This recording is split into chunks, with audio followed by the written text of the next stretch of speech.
Kaugnay naman ng inflation, makakapanayam natin ngayon si Bangko Sentral ng Pilipinas Deputy Governor Diwa Gunigundo. Magandang hapon po, Governor Gunigundo. Magandang hapon naman. Opo, matanong ko lang po sa inyo, ano po ang inyong pagtaya sa itatalagang inflation rate sa nakaraang Setyembre? Walang inaasahan natin, kagaya ng aming naipaliwanag, ay between 3.4 to 4.3%. Opo. Noong Agosto, ito ay pumalo ng 3.8%. Pero yung aming forecast for the entire year of 2012 and 2013, which is 3.4 and 4.1, are expected to remain within the inflation target of 3 to 5% for both years.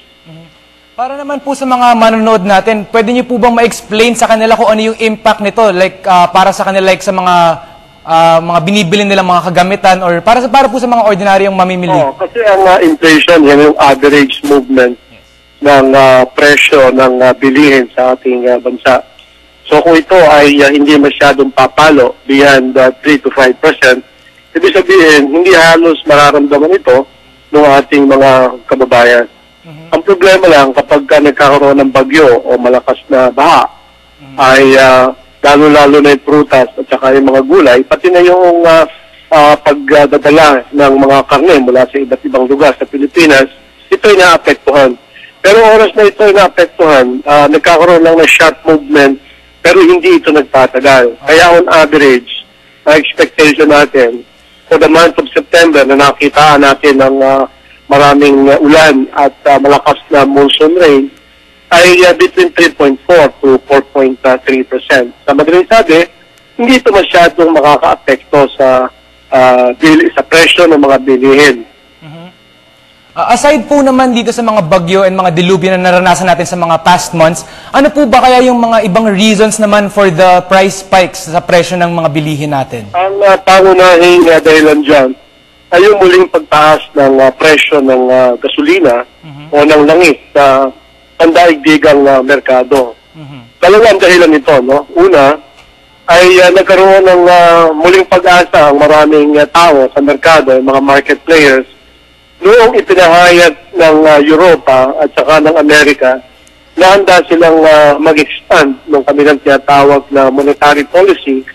Ibig sabihin niya, pabababain ang kanilang interest rate at higit na maraming pera ang magiging available sa merkado. Pangalawa, yung problema sa Middle East, no? Yung geopolitical tension, na ang problema noon ay yung tight supply ng langis sa pamilihan.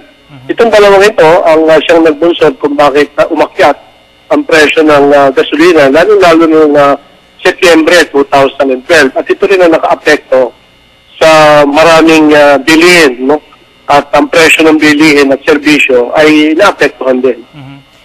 Man po, alam po natin na papasok na po itong Christmas season kung kailan dati na-rehistro po na tumataas yung mga presyo ng mga bilihin. Sa ganitong scenario po, ano ang inaasahan or yung mga projected na inflation rate pagsapit po ng December? Inaasahan natin na dahil sa mas mataas ang demand para sa produkto at serbisyo, medyo tataas ng konti ang inflation, ano? Pero hindi natin inaasahan na ito ay lalagpas ng 5% bawat taon, year on year. So, October, November, December, year on year, against October, November, December 2011, hindi natin inaasahan na aakyat ang presyo ng bilihin sa mahigit na 5%. Maraming salamat po sa inyong oras, Deputy Governor Diwa Gunigundo. At maraming salamat.